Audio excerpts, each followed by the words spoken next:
अस्सलाम वालेकुम लो जी यारो बेलियो मित्रों सज्जनों ते सहेलियों ਤੁਸੀਂ ਦੇਖ ਰਹੇ ਹੋ ਐਸਐਮਐਸ ਪੰਜਾਬੀ। ਲੋ ਜੀ ਅੱਜ ਅਸੀਂ ਗੱਲ ਕਰਾਂਗੇ ਮਾਈ ਦੇ ਸ਼ਗੂਫਿਆਂ ਤੇ। ਓਏ ਹੋਏ ਮਾਈ ਤੁਹਾਨੂੰ ਪਤਾ ਮਾਈ ਜਨਰਲੀ ਟਿੱਕਿਆਂ ਵਾਲੀ ਮਾਈ ਕਤਰੀ ਕਬਾਬਾਂ ਵਾਲੀ ਮਾਈ ਤੰਦੂਰ ਵਾਲੀ ਮਾਈ ਜਹਾਜ਼ ਵਾਲੀ ਮਾਈ ਕਤਰਾ ਵਾਲੀ ਮਾਈ ਲਾਹੌਰ ਦਾ ਪਾਣੀ ਕੱਢਣ ਵਾਲੀ ਜਦੋਂ ਬਾਰਿਸ਼ ਪੈ ਜਾਂਦੀ ਹੈ ਤੇ ਉਦੋਂ ਪਾਣੀ ਕੱਢ ਦਿੰਦੀ ਉਹ ਮਾਈ ਜਿਹੜੀ ਹੈ ਫੁੱਲਾਂ ਵਾਲੀ। ਹਾਂ ਮਾਈ ਬਹੁਤ ਸਾਰੇ ਨਾਮ ਨੇ ਮਾਈ ਦੇ। ਲੈ ਮਾਈ ਜਿਹੜੀ ਜਨਾਬ ਉਹ ਨਿਕਲ ਕੇ ਆਈ ਸਾਹਮਣੇ ਤੇ ਉਹਨੇ ਉਹ ਸ਼ਗੂਫੇ ਛੱਡੇ ਨੇ। ਓਏ ਹੋਏ ਮੈਂ ਕਹਿੰਦਾ ਵਾਂ ਤੋਹਫੇ।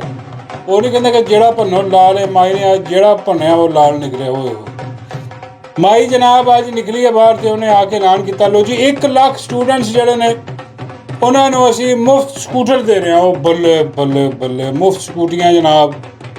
ਸਾਰੇ ਹੈਰਾਨ ਪਰੇਸ਼ਾਨ ਔਰ ਖੁਸ਼ ਵੀ ਹੋ ਗਏ ਨੇ। ਉੱਥੇ ਸਟੂਡੈਂਟ ਲਾਏ ਮੁਫਤ ਯਾਰ ਪ੍ਰੋਗਰਾਮ। ਨਾਲ ਹੀ ਬਾਈ ਨੇ ਹਲਕਾ ਜਿਹਾ ਮੇਰਾ ਮਤਲਬ ਕਿ ਕੰਨੀ ਖਾਂਦੇ ਹੋਏ ਕਿਹਾ ਕਿ ਬਈ ਐਡਵਾਂਸ ਪੇਮੈਂਟ ਤਾਂ ਕਰਨੀ ਪੈਣੀ ਹੈ ਤੁਹਾਨੂੰ। ਉਹਦੇ ਬਗੈਰ ਨਹੀਂ ਐਡਵਾਂਸ ਪੇਮੈਂਟ ਵੀ ਕਰੋਗੇ ਤੁਸੀਂ 15,000 ਤੇ ਉਹਦੇ ਬਾਅਦ ਜਨਾਬ 2,000 ਮਹੀਨੇ ਤੇ ਬਿਲकुल मुफ्त फ्री। इस साल हम स्टूडेंट्स को 1 लाख इलेक्ट्रिक बाइक देने जा रहे हैं फ्री। लड़कों को सिर्फ डाउन पेमेंट 15,000 करनी पड़ेगी और उसके बाद उनकी 2,000 महीना के करीब किस्त होगी। तो उन्होंने कहा कि लड़कियों के लिए भी ये है, सॉरी बॉयज। तो मैंने कहा कि लड़कियों को वो 15,000 भी नहीं देना, उनको वो मिल जाएगी बाइक बगैर कोई डाउन पेमेंट किए हुए। यार हैरान की गल सारे बैठे बैठे स्टन हो गए एकदम कि बई आ की कहता माई ने नाले कही जाती है फ्री नाले कही जाती डाउन पेमेंट भी करो नाले फिर कहती है कि ਜਿਹੜੀਆਂ ਕੁੜੀਆਂ ਉਹਨਾਂ ਲਈ ਜ਼ਰੂਰੀ ਨਹੀਂ ਗਾ ਕਿ ਉਹ ਡਾਊਨ ਪੇਮੈਂਟ ਕਰਨ ਉਹਨਾਂ 'ਚੋਂ ਕੁਛ ਛੱਡ ਦਿੱਤੀਆਂ ਜਾਣ ਬਾਕੀ ਮਹੀਨੇ ਦੀ ਪੇਮੈਂਟ ਉਹਨਾਂ ਨੂੰ ਕਰਨੀ ਪੈਣੀ। ਬੇੜੇ ਗਰਕ ਹੋਣੇ ਆ ਫਰੀ ਆ ਮਾਈ। ਮੈਂ ਕਹਿੰਦਾ ਵਾ ਕਿ ਮਾਈ ਦਾ ਕਮਾਲ ਆ ਵੀ ਸ਼ਾਕਾਰ ਹੈ। ਮਾਈ ਕਹਿੰਦੀ ਨਹੀਂ ਸੀ ਅਕਸਰ ਕਿ ਦੇਖੀ ਫਿਰ ਮੇਰੀ ਮੀਡੀਆ ਮੈਨੇਜਮੈਂਟ ਮਾਈ ਨੇ ਉਹ ਫੁੱਦੂ ਬਣਾਇਆ ਜੀ ਤੇ ਲੋਕਾਂ ਨੂੰ ਯਕੀਨ ਕਰੋ ਉਹ ਸਟੂਡੈਂਟ ਸਾਰੇ ਵਿਚਾਰੇ ਬੈਠੇ ਫੁੱਦੂ ਬਣ ਕੇ ਆਰਾਮ ਨਾਲ ਕਿ ਯਾਰ ਕੀ ਹੋਈ ਜਾ ਰਿਹਾ ਸਾਡੇ ਨਾਲ ਯਾਰ ਨਾਲੇ ਕਹੀ ਜਾਂਦੀ ਫਰੀ ਨਾਲੇ ਆਪਣਾ ਕਿਸ਼ਤਾਂ ਵੀ ਤਾਰਨੀਆਂ ਸੀ ਕੀ ਹਿਸਾਬ ਹੋਈ ਜਾ ਰਿਹਾ। ਪਰ ਬਾਬਾ ਜੀ ਫਰਮਾਉਂਦੇ ਨੇ ਕਿ ਆ ਤਾਂ ਕੁਛ ਵੀ ਨਹੀਂ ਗਏ। ਮੈਂ ਮਤਲਬ ਮਾਈ ਨੇ ਸਟੂਡੈਂਟਸ ਜਿਹੜੇ ਅੱਗੇ ਖੜ੍ਹੇ ਆ ਉਹਨਾਂ ਨੂੰ ਫੁੱਦੂ ਬਣਾ ਲਿਆ। ਬਾਬਾ ਜੀ ਕਹਿੰਦੇ ਮਾਈ ਨੇ ਬਾਜਵੇ ਨੂੰ ਫੁੱਦੂ ਬਣਾ ਕੇ ਰਿਟਾਇਰ ਕਰਵਾ ਦਿੱਤਾ ਸੀ। ਹੋਏ ਹੋਏ ਸੱਚੀ ਗੱਲ ਆ। ਮਾਈ ਨੇ ਬਾਜਵੇ ਨੂੰ ਕਿਹਾ ਸੀ ਕਿ ਬਾਜਵਾ ਤੇਰੀ ਐਕਸਟੈਂਸ਼ਨ ਪੱਕੀ ਹਾਂ ਸਾਨੂੰ ਲਿਆ ਇੱਧਰ ਅਸੀਂ ਤੈਨੂੰ ਐਕਸਟੈਂਸ਼ਨ ਹੀ ਖੋਲ ਦੇਵਾਂਗੇ ਜਨਾਬ ਇੱਥੇ ਤੂੰ ਅਤੇ ਅਸੀਂ ਰਲ ਕੇ ਜਨਾਬ ਅੱਗੇ ਪ੍ਰੋਗਰਾਮ ਚਲਾਵਾਂਗੇ। ਬਾਜਵਾ ਕਹਿਣ ਲੱਗਾ ਲੋ ਮਸਲਾ ਹੀ ਕੋਈ ਨਹੀਂ ਗੱਲ ਹੀ ਕੋਈ ਨਹੀਂ। ਇੱਧਰ ਬਾਜਵੇ ਨੇ ਜਨਾਬ ਆ ਜਿਹੜਾ ਅਜ਼ਮ ਇਤਮਾਦ ਦੀ ਸਾਰੀ ਤਹਿਰੀਕ ਲਿਆਂਦੀ ਹਿਸਾਬ ਕਿਤਾਬ ਲਾਇਆ ਵਿੱਚ ਅਮਰੀਕਾ ਦਾ ਵੀ ਸੀਗਾ ਸਾਰਾ ਸਿਸਟਮ ਇਹਨਾਂ ਦਾ ਵੀ ਡੀਲ ਸੀ ਅਤੇ ਉਹ ਕਹਿੰਦੇ ਸੀ ਦੋਨੋਂ ਪਾਸੇ ਮੇਰਾ ਮਤਲਬ ਹਿਸਾਬ ਕਿਤਾਬ ਚੱਲੇਗਾ ਆਪਣਾ। ਉਹ ਜਨਾਬ ਇਹ ਜਦੋਂ ਟਾਈਮ ਆਇਆ ਐਕਸਟੈਂਸ਼ਨ ਦਾ ਮਾਈ ਮੁੱਕਰ ਗਈ। ਮਾਈ ਨੇ ਗੇਮ ਪਹਿਲਾਂ ਹੀ ਸੈੱਟ ਕਰ ਦਿੱਤੀ ਸੀ ਰਿਟਾਇਰ ਆਦਮੀ ਨੂੰ ਉੱਤੇ ਲਿਆ ਕੇ ਅਤੇ ਰਿਟਾਇਰ ਆਦਮੀ ਦੀ ਟੀਮ ਪਹਿਲੇ ਹੀ ਹੋ ਚੁੱਕੀ ਸੀ ਐਕਟਿਵ ਉੱਤੇ। ਹਾਂਜੀ ਉਹ ਬਾਜਵੇ ਦੇ ਥਰੂ ਹੀ ਲਵਾਈ ਗਈ ਸੀਗੀ ਅਤੇ ਉਹ ਹੁਣ ਬਾਜਵਾ ਕਹਿੰਦਾ ਜਨਾਬ ਮੈਨੂੰ ਦਿਓ ਐਕਸਟੈਂਸ਼ਨ। ਉਹ ਕਹਿੰਦੀ ਕਿਹੜੀ ਐਕਸਟੈਂਸ਼ਨ ਚੱਲ ਚੁੱਪ ਕਰਕੇ ਘਰ ਜਾ ਤੇਰਾ 12 ਅਰਬ ਦਾ ਸਕੈਂਡਲ ਪਿਆ ਇਹ ਖੋਲ੍ਹ ਲਿਆ ਨਾ ਅਸੀਂ ਅਤੇ ਤੂੰ ਬਿਲਕੁਲ ਨੰਗਾ ਹੋ ਜਾਏਗਾ। ਬਾਜਵੇ ਬਾਜਵਾ ਉੱਥੇ ਡਰ ਗਿਆ। ਬਾਜਵਾ ਐਸਾ ਬਗੈਰਤ ਬੇਸ਼ਰਮ ਆਦਮੀ ਆਪਣੀ ਜ਼ਾਤ ਬਚਾਉਣ ਵਾਸਤੇ ਬਾਜਵੇ ਨੇ ਆਪਣੀ ਡੀਲ ਕੀਤੀ ਕਿ ਲੋ ਜੀ ਮੈਨੂੰ ਕੋਈ ਹੱਥ ਨਾ ਲਾਏ ਮੈਂ ਚਲਾ ਜਾਂਦਾ ਵਾ ਜਿਹਨੂੰ ਤੁਸੀਂ ਕਹਿੰਦੇ ਉਹਨੂੰ ਬਣਾ ਲਓ ਮੇਰੀ ਜਾਨ ਖਲਾਸੀ ਕਰੋ ਮੇਰੇ 'ਤੇ ਕੋਈ ਹੱਥ ਨਾ ਪਾਏ। ਬਾਅਦ 'ਚੋਂ ਇਹਨੇ ਗਰੰਟੀਆਂ ਲਾ ਕੇ ਪੂਰਾ ਮੁਲਕ ਪਕੌੜੇ ਲਵਾ ਦਿੱਤਾ। ਯਕੀਨ ਕਰੋ ਉਹ ਦਿਨ ਗਿਆ ਅਤੇ ਅੱਜ ਦਾ ਹੈ। ਮੈਂ ਕਹਿੰਦਾ ਕਿ ਤਬਾਹੀ ਪਲੱਸ ਬਰਬਾਦੀ ਔਰ ਬਾਜਵਾ ਇਹ ਬੀਜ ਬੋ ਕੇ ਗਿਆ ਸੀਗਾ। ਅੱਜ ਜਿਹੜੀ ਫਸਲ ਅੱਜ ਕੱਲ੍ਹ ਅਸੀਂ ਕੱਟ ਰਹੇ ਹਾਂ ਅਤੇ ਬਾਬਾ ਜੀ ਕਹਿੰਦੇ ਕਿ ਇਹਨੇ ਤਾਂ ਬਾਜਵੇ ਨੂੰ ਫੁੱਦੂ ਲਾ ਦਿੱਤਾ ਸੀ ਫੁੱਦੂ ਬਣਾ ਕੇ ਉਹ ਘਰ ਚਲਾ ਗਿਆ। ਅਤੇ ਮੈਂ ਕਿਹਾ ਬਾਬਾ ਜੀ ਉਹਦੇ ਬਾਅਦ ਫਿਰ ਕਿਸੇ ਹੋਰ ਨੇ ਵੀ ਬਣਾਇਆ। ਬਾਬਾ ਜੀ ਕਹਿੰਦੇ ਹਾਂ ਇੱਕ ਰਿਟਾਇਰ ਆਦਮੀ ਨੇ ਫੁੱਦੂ ਬਣਾਇਆ ਨਾ। ਮੈਂ ਕਿਹਾ ਬਾਬਾ ਜੀ ਉਹਨੂੰ ਕਿੱਦਾਂ ਬਣਾਇਆ। ਬਾਬਾ ਜੀ ਕਹਿੰਦੇ ਉਹ ਰਾਜ ਦੀ ਗੱਲ ਦੱਸਣਾ ਨਹੀਂ। ਹਾਂ ਉਹਦੇ ਨਾਲ ਪਿੱਛੇ ਪਾਏ ਨੇ ਜਨਾਬ ਉਹ ਘਰ ਚੱਲਾ ਸੀਗਾ ਰਿਟਾਇਰ ਆਦਮੀ ਅਤੇ ਮਾਈ ਨੂੰ ਕਹਿਣ ਲੱਗੀ ਉਹ ਕਿੱਥੇ ਚੱਲਾਂ ਮਰੇ ਇੱਥੇ ਆ ਕੇ ਬੈ ਦੇਖ ਕਿੱਡਾ ਵੱਡਾ ਉਹਦਾ ਤੇਰੇ ਵਾਸਤੇ ਅਸੀਂ ਜਿਹੜਾ ਖਾਲੀ ਕਰਵਾਇਆ ਆਇਆ ਮੇਰੇ ਬਾਲਮਾ ਤੇਰਾ ਇੰਤਜ਼ਾਰ ਹੈ। ਅਤੇ ਉਹਨੂੰ ਜਨਾਬ ਉੱਥੇ ਲਵਾਇਆ। ਉਹ ਜਦੋਂ ਲੱਗਿਆ ਰਿਟਾਇਰ ਆਦਮੀ ਉਹਨੇ ਫਿਰ ਮਾਈ ਨੂੰ ਉੱਥੇ ਲਵਾਇਆ ਜਿੱਥੇ ਮਾਈ ਅੱਜ ਲੱਗੀ ਹੋਈ 1847 'ਤੇ। ਹਾਂਜੀ ਆਹ ਸਾਰੀ ਗੇਮ ਹੋਈ ਅਤੇ ਉਹ ਬਾਬਾ ਜੀ ਕਹਿੰਦੇ ਕਿ ਉਹ ਜਿਹੜਾ ਆਪਣਾ ਜਿਹਨੂੰ ਲਵਾਇਆ ਰਿਟਾਇਰ ਆਦਮੀ ਮੈਂ ਕਿਹਾ ਹਾਂਜੀ। ਬਾਬਾ ਜੀ ਕਹਿੰਦੇ ਉਹ ਹੁਣ ਜਗ੍ਹਾ 'ਤੇ ਗਾਣਾ ਗਾਉਂਦਾ ਫਿਰਦਾ। ਮੈਂ ਕਿਹਾ ਬਾਬਾ ਜੀ ਕਿਹੜਾ। ਬਾਬਾ ਜੀ ਕਹਿੰਦੇ ਉਹੀ ਕਿ ਉਹ ਚੰਨ ਮਾਈਆ ਤੇਰੀ ਸਾਨੂੰ ਚੰਨ ਮਾਈਆ ਤੇਰੀ ਠੱਗੀਆਂ ਨੇ ਮਾਰਿਆ। ਮੈਂ ਬਾਬਾ ਜੀ ਉਹ ਵੀ ਠੱਗਿਆ ਗਿਆ। ਬਾਬਾ ਜੀ ਕਹਿੰਦੇ ਹਾਂ। ਉਹਨੂੰ ਚੁੱਕ ਕੇ ਬਿਠਾਇਆ।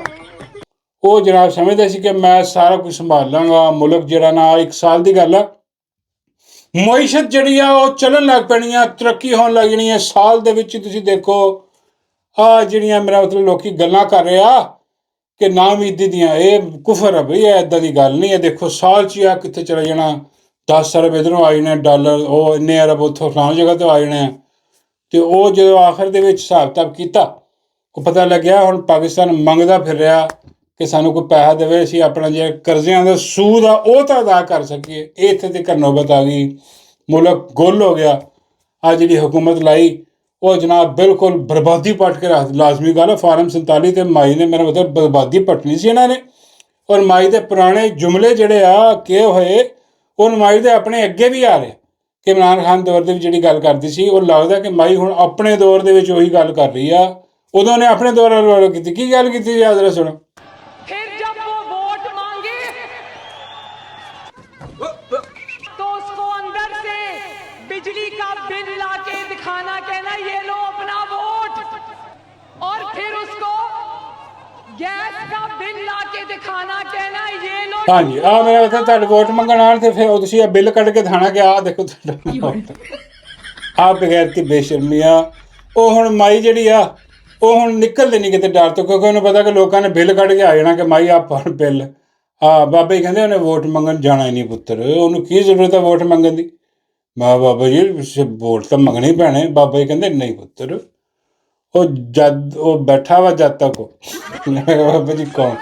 ਬਾਬਾ ਜੀ ਕਹਿੰਦੇ ਉਹੀ ਰਿਟਾਇਰ ਆਦਮੀ ਜਿਹੜਾ, ਹਾਂ, ਉਹ ਜਿਹੜਾ ਚੀਖਦਾ ਫਿਰਦਾ ਵਾ ਕਿ ਸਾਰਾ ਤਬਾਹੀ ਮਚਾਤੀ। ਹੁਣ ਚੀਖਦਾ ਫਿਰ ਰਿਹਾ ਕਿ ਬਈ ਇਹ ਸਾਰੀ ਤਬਾਹੀ ਮਚਾਤੀ ਪਾਕਿਸਤਾਨ 'ਚ ਇਹਨਾਂ ਨੇ ਬੇੜਾ। ਹਾਲਾਂਕਿ ਸਾਰੀ ਪਾਵਰਾਂ ਆਪਣੇ ਕੋਲ ਆ ਬਈ। ਆਪ ਚੋਰ ਮੁਸੱਲਤ ਕੀਤੇ ਆ ਅਤੇ ਉਹਨਾਂ ਨੇ ਇਹੀ ਕਰਨਾ ਸੀ ਚੋਰਾਂ ਨੇ, ਔਰ ਉਹਨਾਂ ਨੇ ਸਫਾਈ ਕਰਨਾ ਸੀ, ਔਰ ਉਹਨਾਂ ਨੇ ਕੀ ਕਰਨਾ ਸੀ, ਤਰੱਕੀ ਤੇ ਉਹ ਕਰ ਨਹੀਂ ਸਕਦੇ। ਅਤੇ ਬਾਬਾ ਜੀ ਕਹਿੰਦੇ ਜਦ ਤੱਕ ਉਹ ਬੈਠਾ ਉਨੀ ਦੇਰ ਤੱਕ ਵੋਟ ਲੈਣ ਦੀ ਕੋਈ ਜ਼ਰੂਰਤ ਨਹੀਂ ਮਾਈ ਨੂੰ। ਫਾਰਮ 47 ਬਣਦਾ ਰਹੇਗਾ ਅਤੇ ਮਾਈ ਅੱਗੇ ਤੋਂ ਅੱਗੇ ਜਾਂਦੀ ਰਹੇਗੀ ਅਤੇ ਉਹਨੂੰ ਕੀ ਲੋੜ ਆ। ਬਾਕੀ ਆ ਗੱਲਾਂ ਜਿਹੜੀਆਂ ਕੀਤੀਆਂ ਉਹਨੇ ਸੱਚੀਆਂ ਹੁਣ ਸਾਬਤ ਹੋ ਰਹੀਆਂ ਕਿ ਵਾਕਈ ਅੱਜ ਦੇਖ ਲਓ ਬਿਜਲੀ ਦਾ ਬਿੱਲ ਚੁੱਕ ਲਓ, ਗੈਸ ਦੇ ਚੁੱਕ ਲਓ, ਪਾਣੀ ਦੇ ਚੁੱਕ ਲਓ, ਹੋਰ ਮੇਰਾ ਮਤਲਬ ਹੈ ਕਿ ਖੁਰਦੋ ਨੋਸ਼ ਦੀਆਂ ਅਸ਼ਿਆਵਾਂ ਚੁੱਕ ਲਓ, ਸਾਰੀਆਂ ਹਰ ਚੀਜ਼ ਮਹਿੰਗੀ ਹੋ ਗਈ, ਬੇੜੇ ਗਰਕ ਹੋ ਗਏ ਇੱਥੇ, ਪੈਟਰੋਲ ਮਹਿੰਗੇ, ਸਾਰਾ ਕੁਛ ਬੁਰੇ ਹਾਲ ਹੋ ਗਏ। ਲੇਕਿਨ ਮਾਈ ਜਿਹੜੀ ਹੈ ਜਨਾਬ ਉਹ ਹੁਣ ਆਪਣਾ ਇਹ ਫੁੱਦੂ ਬਣਾਉਣ ਦੀ ਕੋਸ਼ਿਸ਼ ਕਰ ਰਹੀ ਹੈ ਲੋਕਾਂ ਨੂੰ ਕਿ ਲਓ ਜੀ 1 ਲੱਖ ਸਕੂਟਰ ਅਸੀਂ ਫ੍ਰੀ ਦੇਵਾਂਗੇ, ਨਾਲ ਮਹੀਨੇ ਦੇ ਪੈਸੇ ਵੀ ਲਏਗੀ। ਇੱਦਾਂ ਦੀ ਗੱਲ ਆ। ਔਰ ਦੂਜੀ ਜਿਹੜੀ ਸ਼ਾਹਕਾਰ ਦੂਜਾ ਜਿਹੜਾ ਆਪਣਾ ਮਾਈ ਨੇ ਝੱਖ ਮਾਰਿਆ ਕਹਿ ਲਓ, ਜਾਂ ਉਹ ਵੀ ਮੇਰਾ ਮਤਲਬ ਕਿ ਪਤਾ ਨਹੀਂ ਕੀ ਫੁੱਦੂ ਦੀ ਕੋਸ਼ਿਸ਼ ਕੀਤੀ ਗਈ। ਲੇਕਿਨ ਉਹਦੇ ਵਿੱਚ ਇੱਕ ਕੰਮ ਅੱਛਾ ਹੋਇਆ, ਹਾਂਜੀ, ਕਿ ਮਾਈ ਨੇ ਬਾਬਾ ਜੀ ਨੂੰ ਫੜ ਲਿਆ। ਹਾਏ ਹਾਏ, ਹੁਣ ਤੁਸੀਂ ਕਹੋ ਯਾਰ ਆਹ ਕੀ ਸਟੋਰੀ, ਕੀ ਕਹਾਣੀ ਪੈ ਗਈ ਭਾਅ ਜੀ, ਨਵੀਂ ਕਹਾਣੀ ਪੈ ਗਈ, ਸਿਆਪੇ ਪੈ ਗਏ ਇੱਥੇ। ਬਾਬਾ ਜੀ ਲੁਕਦੇ ਫਿਰ ਰਹੇ, ਛੁਪਦੇ ਫਿਰ ਰਹੇ। ਬਾਬਾ ਜੀ ਕੰਬਣ ਡੇ। ਮੈਂ ਕਿਹਾ ਬਾਬਾ ਜੀ ਕੀ ਹੋਇਆ? ਬਾਬਾ ਜੀ ਕਹਿੰਦੇ ਯਾਰ ਮੈਨੂੰ ਲੁਕਾ ਲਓ ਕਿਤੇ, ਮੈਨੂੰ ਲੁਕਾ ਲਓ। ਮੈਂ ਕਿਹਾ ਬਾਬਾ ਜੀ ਕੀ ਹੋ ਗਿਆ? ਬਾਬਾ ਜੀ ਕਹਿੰਦਾ ਮੈਨੂੰ ਮਾਈ ਨੇ ਫੜਵਾ ਦੇਣਾ। ਮੈਂ ਕਿਹਾ ਬਾਬਾ ਜੀ ਮਾਈ ਦਾ ਯਾਰ ਤੁਹਾਨੂੰ ਫੜਵਾ ਨਹੀਂ ਸਕਿਆ, ਤੁਸੀਂ ਮਾਈ ਤੋਂ ਡਰ ਰਿਹਾ ਕਿ ਮਾਈ ਤੁਹਾਨੂੰ ਫੜਵਾ। ਬਾਬਾ ਜੀ ਕਹਿੰਦੇ ਯਾਰ ਉਹ ਮਾਈ ਨੇ ਫੜ ਲਿਆ ਮੈਨੂੰ, ਸਰੇਆਮ ਦੇਖ ਲਿਆ ਉਹਨੇ। ਮੈਂ ਕਿਹਾ ਉਹ ਕੀ ਹੋਇਆ? ਬਾਬਾ ਜੀ ਕਹਿੰਦੇ ਤੈਨੂੰ ਪਤਾ ਡੱਡੂ ਦਾ ਇਸ਼ਕ ਮਸ਼ੂਕੀ ਤਾਂ ਹੈ ਆਪਣੀ? ਮੈਂ ਕਿਹਾ ਹਾਂ। ਬਾਬਾ ਜੀ ਕਹਿੰਦੇ ਮੈਨੂੰ ਕਿਸੇ ਨੇ ਡੱਡੂ ਦਾ ਦਿੱਤਾ ਨੰਬਰ। ਮੈਂ ਕਿਹਾ ਉਹ ਬਾਬਾ ਜੀ ਫਿਰ ਬਾਬਾ ਜੀ ਕਹਿੰਦੇ ਮੈਂ ਫੋਨ ਕੀਤਾ ਡੱਡੂ ਨੂੰ, ਅਤੇ ਡੱਡੂ ਨੂੰ ਮੈਂ ਕਿਹਾ ਕਿ ਮੈਂ ਬਾਬਾ, ਹਾਂ ਡੱਡੂ ਜਾਣਦਾ ਸੀਗਾ। ਬਾਬਾ ਜੀ ਕਹਿੰਦੇ ਡੱਡੂ ਨੇ ਫਿਰ ਜੋ ਮਾਵਾਂ ਭੈਣਾਂ ਦੀਆਂ ਗਾਲਾਂ ਕੱਢੀਆਂ ਬਾਬਾ ਜੀ ਤੁਹਾਨੂੰ। ਬਾਬਾ ਜੀ ਕਹਿੰਦੇ ਹੋਰ ਕਿਹਨੂੰ ਕੱਢਣੀ ਹੈ? ਨਹੀਂ ਕੱਢਣੀ ਹੈ ਜੀ। ਮੈਂ ਕਿਹਾ ਫਿਰ ਬਾਬਾ ਜੀ ਕਹਿੰਦੇ ਫਿਰ ਗਾਲਾਂ ਗੂਲਾਂ ਕੱਢ ਕੇ ਡੱਡੂ ਠੰਡਾ ਹੋਇਆ। ਮੈਂ ਉਹਨੇ ਕਿਹਾ ਡੱਡੂ ਗਾਲਾਂ ਜੇ ਕੱਢਣੀਆਂ ਨਾ ਅਤੇ ਫਿਰ ਆਮਣੇ ਸਾਹਮਣੇ ਹੋ ਕੇ ਕੱਢ। ਆਹ ਕੀ ਫੋਨ 'ਤੇ ਗਾਲਾਂ ਕੱਢਦੀਆਂ ਬਾਬੇ ਨੂੰ, ਇੱਦਾਂ ਮੈਂ ਕੋਈ ਬਾਜ਼ ਆ ਜਾਣਾ। ਉਹ ਕਹਿੰਦੀ ਬਾਬਾ ਤੂੰ ਆ ਤੇਰਾ ਮੈਂ ਛਿੱਤਰ ਪੋਲਾ ਵੀ ਕਰਵਾਉਣੀ ਹੈ। ਮੈਂ ਕਿਹਾ ਓਏ ਬਾਬਾ ਜੀ ਗੱਲ ਵੱਧ ਗਈ। ਬਾਬਾ ਜੀ ਕਹਿੰਦੇ ਮੁਖਤਾਰਿਆ ਗੱਲ ਐਸੀ ਵੈਸੀ ਵਧੀ ਹੈ, ਬੇੜੇ ਗਰਕ ਹੋਏ ਪਏ। ਮੈਂ ਕਿਹਾ ਬਾਬਾ ਜੀ ਫਿਰ? ਬਾਬਾ ਜੀ ਕਹਿੰਦੇ ਉਹਨੂੰ ਮੈਂ ਕਿਹਾ ਚੱਲ ਫਿਰ ਆ ਜਾ। ਉਹਨੂੰ ਬਾਬਾ ਜੀ ਕਹਿੰਦੇ ਮੈਂ ਬੱਸ ਅੱਡੇ ਦਾ ਕਿਹਾ ਕਿ ਵੀ ਬੱਸ ਅੱਡਾ ਫਲਾਣਾ ਗ੍ਰੀਨ ਬੱਸਾਂ ਨਹੀਂ ਚੱਲਦੀਆਂ। ਅਤੇ ਡੱਡੂ ਕਹਿੰਦਾ ਚਲੋ ਉੱਥੇ ਤਾਂ ਮੈਂ ਜਾਣਾ ਹੀ ਹੈ, ਇਫਤਤਾਹ ਵੀ ਕਰਨਾ, ਜਾ ਕੇ ਕੋਈ ਹਿਸਾਬ ਕਿਤਾਬ ਦੇਖਣਾ ਵੀ ਹੈ, ਨਿਗਰਾਨੀ ਵੀ ਕਰਨੀ, ਚਲੋ ਉੱਥੇ ਆ ਜਾਓ। ਬਾਬਾ ਜੀ ਕਹਿੰਦੇ ਉੱਥੇ ਗਏ ਆ, ਬੱਸ ਦੇ ਵਿੱਚ ਮੈਂ ਬੈਠਾ। ਬਾਬਾ ਜੀ ਕਹਿੰਦੇ ਅਤੇ ਡੱਡੂ ਨੂੰ ਮੈਂ ਉੱਥੇ ਬੁਲਾ ਲਿਆ ਬੱਸ। ਬਾਬਾ ਜੀ ਕਹਿੰਦੇ ਉਹ ਡੱਡੂ ਆ ਗਿਆ ਬੱਸ ਦੇ ਵਿੱਚ। ਬਾਬਾ ਜੀ ਕਹਿੰਦੇ ਫਿਰ ਡੱਡੂ ਨੇ ਜੋ ਚੰਡਾ ਮਾਰੀਆਂ ਨੇ ਮੈਂ ਕਿਹਾ ਨਹੀਂ ਯਾਰ ਕੀ ਬਦਤਮੀਜ਼ੀ ਬਾਬਾ ਜੀ, ਤੁਸੀਂ ਉੱਠ ਕੇ ਚਲੇ ਜਾਣਾ ਸੀ ਉੱਥੋਂ। ਯਾਰ ਕੀ ਮੈਂ ਮੇਰਾ ਮਤਲਬ ਹੈ ਕਿ ਇੱਜ਼ਤ ਦਾ ਕੋਈ ਬਾਬਾ ਜੀ ਤੁਹਾਡੀ। ਬਾਬਾ ਜੀ ਕਹਿੰਦੇ ਯਾਰ ਕਿਹੜੀ ਇੱਜ਼ਤ ਇਸ਼ਕ ਮਸ਼ੂਕੀ 'ਚ ਕੋਈ ਇੱਜ਼ਤ ਨਹੀਂ ਹੁੰਦੀ। ਦੇਖ ਲਾ ਉਹ ਅੱਜ ਰਿਟਾਇਰ ਆਦਮੀ ਦੀ ਕਿੰਨੀ ਕੁ ਇੱਜ਼ਤ ਆ। ਮੈਂ ਕਿਹਾ ਯਾਰ ਉਹਦਾ ਹਿਸਾਬ ਹੋਰ। ਬਾਬੇ ਕਹਿੰਦੇ ਨਹੀਂ ਯਾਰ ਇਸ਼ਕ ਮਸ਼ੂਕੀ 'ਚ ਕੋਈ ਫਰਕ ਨਹੀਂ ਪੈਂਦਾ। ਮੈਂ ਕਿਹਾ ਡੱਡੂ ਜਿੰਨੀਆਂ ਮਾਰ। ਬਾਬਾ ਜੀ ਕਹਿੰਦੇ ਡੱਡੂ ਨੇ 3-4 ਚੰਡਾ ਮਾਰੀਆਂ, ਗੰਦੀਆਂ ਨੰਗੀਆਂ ਗਾਲਾਂ ਕੱਢੀਆਂ।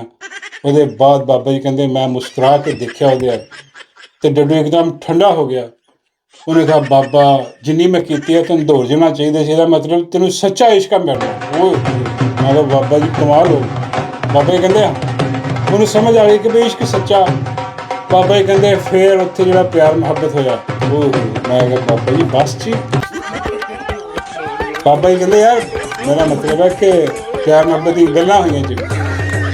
ਹਾਂ ਬਸ ਜੀ ਬੈਠ। ਮੈਂ ਕਿਹਾ ਫਿਰ ਬਾਬਾ ਜੀ ਕਹਿੰਦੇ ਬੱਸ 'ਚ ਬੈਠੇ ਬੈਠੇ ਅਸੀਂ ਦੋਨੋਂ ਪਿਆਰ ਮੁਹੱਬਤ ਦੀਆਂ ਗੱਲਾਂ ਕਰ ਰਹੇ ਸੀਗੇ ਅਤੇ ਉੱਥੇ ਸਾਡੀ ਕਿਸੇ ਨੇ ਬਣਾ ਲਈ ਰੀਲ। ਮੈਂ ਕਿਹਾ ਓਏ ਹੋਏ ਰੀਲ ਬਣਾ ਲਈ। ਫਿਰ ਬਾਬਾ ਜੀ ਕਹਿੰਦੇ ਉਹ ਰੀਲ ਕਿਸੇ ਨੇ ਦਿਖਾਤੀ ਮਾਈ ਨੂੰ। ਕਿਆ ਦੇਖੋ ਬਾਬਾ ਜੀ ਕੀ ਕਰੀ ਜਾ ਰਹੇ ਡੱਡੂ ਨਾਲ ਬੈਠੇ ਬੱਸ ਦੇ ਵਿੱਚ। ਉਹੀ ਬੱਸ ਜਿਹੜੀ ਮਾਈ ਚਲਾ ਰਹੀ ਆ। ਅਤੇ ਫਿਰ ਮਾਈ ਨੇ ਕੀ ਕਿਹਾ ਦੇਖੋ। ਮਾਈ ਨੇ ਰੀਲ ਦੇਖਦੇ ਹੋਏ ਤਾਂ पर्दा फाश कर देता सारा। 2 दिन पहले मैंने एक रील देखी जिसमें एक बाबा जी जो हैं वो ग्रीन बस में बैठे हैं और सो गए हैं, और जब बस रुकी है तो उनको आके कंडक्टर जगा रहा है कि आपका अब बस का आखिरी स्टॉप आ गया। हाय हाय हाय। तो मुझे माई कहते मैं रील देखी वो आ सी बाबा लोग पूछते यार कौन बाबा देख लिया माई ने जब बस सुतो सी। बाबा जी मैं मतलब डड्डू के मोढे के सिर रख के सुते पे प्यार मुहब्बत। होए होए वो बाबा जी फड़े गए। वो माई ने पूछा कि भाई बाबा तो चलो AC सुता पाया मेरी बस से, लेकिन डड्डू की कर रहा थे। वो फिर किसी ने दसिया माई को कि भाई बाबे ने डड्डू घेर लिया। माई ने कहा लो जी डाले पिछे लाओ बाबा चुका। बाबा जी कहते ता मैं लुकदा फिरदा मैनू किते लुका लो। मैं कह बाबा जी यार ਇਹ ਤੇ ਇਸ਼ਕ ਦੇ ਵਿੱਚ ਜਾਨ ਵੀ ਚਲੀ ਜਾਏ ਤਾਂ ਕੋਈ ਪਰਵਾਹ ਨਹੀਂ। ਤੁਸੀਂ ਜਾ ਕੇ ਮਾਈ ਨੂੰ ਕਹੋ ਕਿ ਹਾਂ ਮੈਂ ਹੀ ਆ ਬਾਬਾ, ਹਾਂ ਮੈਂ ਹੀ ਬੈਠਾ ਸੀ ਉੱਥੇ, ਹਾਂ ਮੈਨੂੰ ਤੇ ਦੇਖਿਆ ਮੈਨੂੰ ਤੇ ਫੜਿਆ ਗਿਆ। ਮੈਂ ਕਿਹਾ ਬਾਬਾ ਜੀ ਹੋ ਸਕਦਾ ਉਹ ਤੁਹਾਨੂੰ ਕੋਈ ਇਨਾਮ ਹੀ ਦੇ ਦੇਵੇ। ਬਾਬਾ ਜੀ ਕਹਿੰਦੇ ਕੀ ਇਨਾਮ ਦੇ ਸਕਦੀ ਹੈ? ਮੈਂ ਕਿਹਾ ਹੋ ਸਕਦਾ ਤੁਹਾਨੂੰ ਕੋਈ ਸਕੂਟਰ ਦੇ ਦੇਵੇ।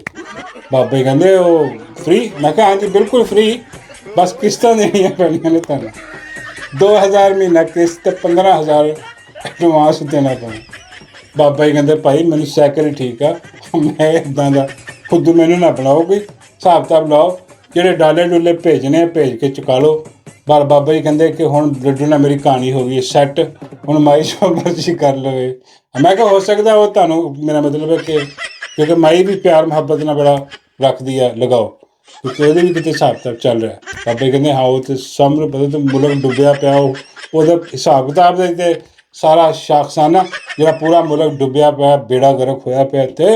ਹਾਂਜੀ ਅਤੇ ਇਹ ਤਾਂ ਜਨਾਬ ਉਹ ਮਾਈ ਨੇ ਦੇਖੋ ਫੜ ਲਿਆ ਹੁਣ। ਅਤੇ ਉਹ ਬੱਸਾਂ ਜਿਹੜੀਆਂ ਨੇ ਉਹਦੇ 'ਚ ਲੋਕ ਸੁੱਤੇ, ਅਤੇ ਬੱਸਾਂ ਦੇ ਵਿੱਚ ਜਿਹੜਾ ਕਮਿਸ਼ਨ ਆ ਉਹਦਾ ਬਾਅਦ 'ਚ ਪਤਾ ਲੱਗੇਗਾ ਜਦੋਂ ਮਾਈ ਇਸ ਉਹਦੇ 'ਤੇ ਨਾ ਲਈ, ਹਾਂ ਕਿ ਉਹਦੇ 'ਚ ਕਮਿਸ਼ਨ ਕਿੰਨਾ ਖਾਧਾ ਹਿਸਾਬ ਕਿਤਾਬ ਕੀ। ਅਤੇ ਉਹਦੇ ਬਾਅਦ ਜਨਾਬ ਆਪਣਾ ਇੱਕ ਹੋਰ ਆਪਣਾ ਸ਼ਗੂਫ ਆ ਜਿਹੜਾ ਉਹ ਨਿਕਲ ਕੇ ਸਾਹਮਣੇ ਆਇਆ, ਉਹ ਸ਼ਰਾਬ ਦਾ ਡਰਮ। ਹਾਂਜੀ ਕਿਰਾਏ ਦਾ ਮੌਲਵੀ ਜਿਹੜਾ ਉਹ ਆ ਕੇ ਉਹਨੇ ਕੋਈ ਇੱਥੇ ਬੜਾ ਇਮੋਸ਼ਨਲ ਜਿਹਾ ਹੋ ਕੇ, ਤੁਹਾਨੂੰ ਪਤਾ ਮੌਲਾਨਾ ਫਜ਼ਲ ਰਹਿਮਾਨ ਜਿਹੜੀ ਗੱਲ ਕੀਤੀ ਸੀ, ਸਾਰੇ ਉਹਦੇ ਖਿਲਾਫ ਹੋਏ ਕਿ ਬਈ ਮੌਲਾਨਾ ਨੇ ਕੀ ਗੱਲ ਕਰਤੀ, ਸੁਣਿਆ ਮੌਲਾਨਾ ਨੇ ਕੋਈ ਵੈਰ ਪਾ ਲਿਆ।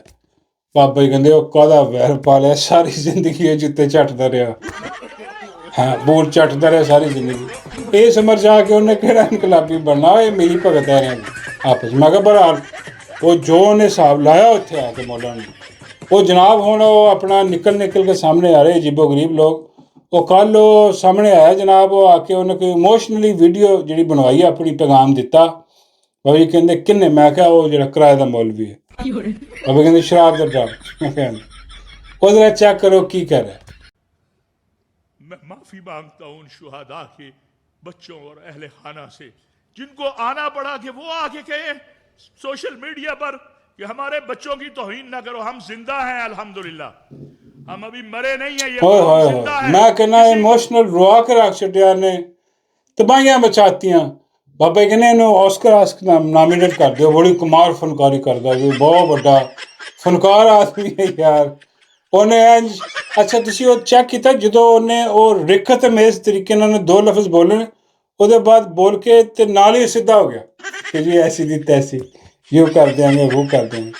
ਮੇਰਾ ਮਤਲਬ ਯਾਰ ਜਿਸ ਬੰਦੇ ਤੇ ਰਿਕਤ ਵਗੈਰਾ ਤਾਰੀ ਹੋਏ ਉਹ ਇੰਨੀ ਜਲਦੀ ਨਹੀਂ ਸੰਭਲਦਾ ਕਿ ਬਈ ਉਹ ਇੱਕਦਮ ਰਿਕਤ ਤਾਰੀ ਹੋਏ, ਉਹ ਫਿਰ ਰਿਕਤ ਦੇ ਵਿੱਚ ਹੀ 5-10 ਮਿੰਟ ਲਗਾਉਂਦਾ। ਇਹ 2 ਲਫ਼ਜ਼ ਨੇ ਰਿਕਤ ਦੇ ਵਿੱਚ ਬੋਲੇ ਆ ਕੇ ਡਰਾਮੇਬਾਜ਼ੀ ਕਰਕੇ, ਨਾਲ ਹੀ ਸਿੱਧਾ ਹੋ ਗਿਆ ਕਿ ਜੀ ਹਾਂ ਐਸੀ ਦੀ ਤੈਸੀ, ਇਹ ਹੈ ਉਹ ਹੈ, ਅਸੀਂ ਮੌਜੂਦ ਹਾਂ, ਫਲਾਨਾ ਢਿੰਗੜਾ, ਹਾਂ ਸ਼ਹੀਦਾਂ ਦੀਆਂ ਜਿਹੜੀਆਂ ਫੈਮਿਲੀ। ਅੱਛਾ ਇਹ ਹੁਣ ਜਿਹੜਾ ਸਾਹਮਣੇ ਨਿਕਲ ਕੇ ਆਇਆ, ਬਾਬੇ ਕਹਿੰਦੇ ਇਹਨੇ ਕਿੰਨਾ ਕੁ ਕਿਰਾਇਆ ਲਿਆ ਹੋਣਾ? ਮੈਂ ਬਾਬਾ ਜੀ ਇਹ ਉਹ ਮੇਰਾ ਮਤਲਬ ਪ੍ਰੋਗਰਾਮ ਨਹੀਂ ਕਿਰਾਇਆ ਲੈਂਦਾ, ਇਹ ਉਹ ਕਿਰਾਏ ਦੀ ਸਾਈਕਲ ਵਾਲਾ ਪ੍ਰੋਗਰਾਮ ਨਹੀਂ ਹੈਗਾ। ਬਾਬਾ ਕਹਿੰਦੇ, ਮੈਂ ਕਿਹਾ ਬਾਬਾ ਜੀ ਇਹ ਪੂਰੀ ਟਰਮ ਦਾ ਕਿਰਾਇਆ ਵਸੂਲ ਕਰਦਾ। ਹਾਂ ਉਹਨੇ ਟਰਮ ਜਿੰਨੀ ਵੀ ਲੰਬੀ ਹੋਏਗੀ ਉਹ ਮੁੱਕਿਆ ਕਿ ਭਾਈ ਜਦ ਤੱਕ ਟਰਮ ਚੱਲਣੀ ਆ ਉਨੀ ਦੇਰ ਤੱਕ ਕਿਰਾਇਆ ਮੈਨੂੰ ਦੇ ਦਿਓ। ਬਾਬੇ ਕਹਿੰਦੇ ਆ ਖਾਨ ਦੇ ਦੌਰ 'ਤੇ ਵੀ ਕਿਰਾਏ 'ਤੇ ਸੀ। ਮੈਂ ਕਿਹਾ ਹਾਂਜੀ ਉਦੋਂ ਵੀ ਕਿਰਾਏ 'ਤੇ ਸੀ, ਲੇਕਿਨ ਖਾਨ ਸਮਝਦਾ ਸੀਗਾ, ਇਮਰਾਨ ਅਹਿਮਦ ਖਾਨ ਨਿਆਜ਼ੀ, ਉਹ ਸ਼ਾਇਦ ਸਮਝਦਾ ਸੀ ਕਿ ਯਾਰ ਸ਼ਾਇਦ ਇਹਨੇ ਤੋਬਾ ਕਰ ਲਈ ਆ, ਇਹਨੇ ਵਜ਼ਨ ਵੀ ਘਟਾ ਲਿਆ। ਪਹਿਲੇ ਉਹ ਦੇਗ ਹੁੰਦੀ ਸੀ ਬਹੁਤ ਵੱਡੀ, ਹੁਣ ਦੁਬਾਰਾ ਉਹੀ ਬਣਦਾ ਜਾ ਰਿਹਾ ਹਰਾਮ ਖਾ ਕੇ, ਚਰਬੀ ਦਾ ਹਰਾਮ। ਅਤੇ ਇਮਰਾਨ ਅਹਿਮਦ ਖਾਨ ਨਿਆਜ਼ੀ ਨੇ ਕਿਹਾ ਹੋਣਾ ਕਿ ਸ਼ਾਇਦ ਯਾਰ ਤੋਬਾ ਕਰ ਲਈ ਹੋਏ, ਚਲੋ ਕੋਈ ਨਹੀਂ ਆਇਆ। ਅਤੇ ਉਹ ਵੈਸੇ ਉਦੋਂ ਵੀ ਕਿਰਾਏ 'ਤੇ ਸੀ, ਬਾਜਵੇ ਨੇ ਰੱਖਿਆ ਸੀ ਕਿਰਾਏ 'ਤੇ। ਹਾਂ ਤੁਹਾਨੂੰ ਪਤਾ ਹੈ ਕਿ ਮੁਰਸ਼ਦ ਇਮਰਾਨ ਅਹਿਮਦ ਖਾਨ ਨਿਆਜ਼ੀ ਜਿਹੜਾ, ਉਹਦੇ ਨਾਲ ਹਮੇਸ਼ਾ ਧੋਖਾ ਹੀ ਹੋਏ, ਯਕੀਨ ਕਰੋ। ਉਹਨੂੰ ਜਿੰਨੇ ਵੀ ਦਿੱਤਾ ਧੋਖਾ ਹੀ ਦਿੱਤਾ। ਇਹ ਗੱਲ ਫਿਰ ਕਿਤੇ ਹੋਰ ਚਲੀ ਜਾਏਗੀ, ਲੇਕਿਨ ਆ ਵਾ ਕਿ ਉਹ ਅੱਜ ਜੋ ਜ਼ੁਲਮ, ਜੋ ਬਰਬਰੀਅਤ ਉਹਦੇ ਨਾਲ ਹੋ ਰਹੀ ਆ, ਉਹਦਾ ਦਿਲ ਸਾਫ਼ ਸੀਗਾ। ਉਹਨੇ ਦਿਲ ਤਾਇਨਾਤੀਆਂ ਵੀ ਹੋਈਆਂ, ਜਦੋਂ ਸਾਰਾ ਕੁਛ ਹੋਇਆ ਉਹਨੇ ਸਾਫ਼ ਸਿੱਧਾ ਆ ਕੇ ਮੀਡੀਆ 'ਤੇ, ਤੁਹਾਨੂੰ ਪਤਾ ਸਟੇਟਮੈਂਟਾਂ ਮੌਜੂਦ ਨੇ ਖਾਨ ਦੀਆਂ ਕਿ ਯਾਰ ਅੱਗੇ ਲੈ ਕੇ ਚੱਲੋ ਮੁਲਕ ਨੂੰ, ਯਾਰ ਕੋਈ ਮਸਲਾ ਨਹੀਂ, ਯਾਰ ਜੋ ਹੋ ਗਿਆ ਸੋ ਹੋ ਗਿਆ, ਅੱਗੇ ਤਾਂ ਕਮ ਸੇ ਕਮ ਠੀਕ ਕਰੋ। ਲੇਕਿਨ ਹਮੇਸ਼ਾ ਉਹਨੂੰ ਕਿਹਾ ਹੀ ਗਿਆ ਕਿ ਹਾਂ ਬਿਲਕੁਲ ਕੋਈ ਮਸਲਾ ਨਹੀਂ ਗਾ, ਆਪਣੇ ਕੰਮ ਤੋਂ ਕੰਮ ਰੱਖਾਂਗੇ। ਲੇਕਿਨ ਨਹੀਂ, ਉਹ ਸਾਰੀ ਜੋ ਜ਼ੁਲਮ, ਜੋ ਜ਼ਬਰ ਉਹਦੇ ਨਾਲ ਹੋ ਰਿਹਾ, ਆ ਧੋਖੇ ਹੀ ਆ ਉਹਦੇ ਨਾਲ ਜਿਹੜੇ ਦਿੱਤੇ ਗਏ। ਅਤੇ ਉਦੋਂ ਆ ਵੀ ਧੋਖਾ ਹੀ ਦੇ ਰਿਹਾ ਸੀ। ਆ ਕਿਰਾਏ ਵਾਲਾ ਜਿਹੜਾ ਮੌਲਵੀ ਆ ਉਦੋਂ ਵੀ ਧੋਖੇਬਾਜ਼ੀ ਕਰ ਰਿਹਾ ਸੀਗਾ, ਹੁਣ ਵੀ ਫਰਾਡ ਧੋਖੇਬਾਜ਼ੀ ਕਰ ਰਿਹਾ। ਲੇਕਿਨ ਹੁਣ ਸਮਝ ਨਹੀਂ ਆ ਰਹੀ ਕਿ ਵੀ ਇਹਨਾਂ ਕੋਲ ਬੰਦੇ ਖਤਮ ਹੋ ਗਏ, ਕਿੱਦਾਂ ਦੇ ਬੰਦੇ ਲੈ ਕੇ ਆ ਰਹੇ ਸਾਹਮਣੇ। ਆ ਸ਼ਰਾਬ ਦਾ ਡਰਾਮ, ਉਹ ਇੱਕੋ ਉਹ ਜਿਹੜਾ ਚੌਹਾਨ ਆ, ਕੀ ਨਾ ਯਾਰ ਇਹਦਾ ਬਗੈਰ ਚੂਹੇ ਦਾ ਹਰਾਮ ਜ਼ਿਆਦਾ, ਗੰਦੀ ਨਾਲੀ ਦਾ ਕੀੜਾ। ਹਾਂ ਇਹਨਾਂ ਦੇ ਜ਼ਿਕਰ ਹੋਏ ਜੇਨ 'ਚ ਗੁੱਸਾ ਜਿਹਾ ਆ ਜਾਂਦਾ। ਬਗੈਰਤ ਲੋਕ ਨੇ, ਹੁਣ ਬੇਸ਼ਰਮ ਬਗੈਰਤ ਲੈ ਗਏ ਇਹਨਾਂ ਦੇ ਯਾਰ, ਫੈਜ਼ਲ ਹਸਨ ਚੌਹਾਨ ਹੈਂ, ਉੱਦਾਂ ਦੇ ਬੰਦੇ ਆ ਕੇ ਡਿਫੈਂਡ ਕਰਨ, ਇੱਧਰ ਵੀ ਉੱਦਾਂ ਦੇ ਉੱਧਰ ਵੀ। ਇੱਧਰ ਇੱਕ ਪਾਸੇ ਡੀਜ਼ਲ ਦਾ ਡਰਮ, ਦੂਜੇ ਪਾਸੇ ਸ਼ਰਾਬ ਦਾ ਡਰਮ। ਹੁਣ ਡਰਮ ਆਪਸ ਵਿੱਚ ਲੜਵਾਉਣ ਦੀ ਕੋਸ਼ਿਸ਼ ਹੋ ਰਹੀ ਹੈ। ਅਤੇ ਖੈਰ ਐਨੀਵੇ ਆਹ ਸਾਰਾ ਸਿਲਸਿਲਾ ਜਿਹੜਾ ਨਾ ਉੱਥੇ ਚੱਲ ਰਿਹਾ।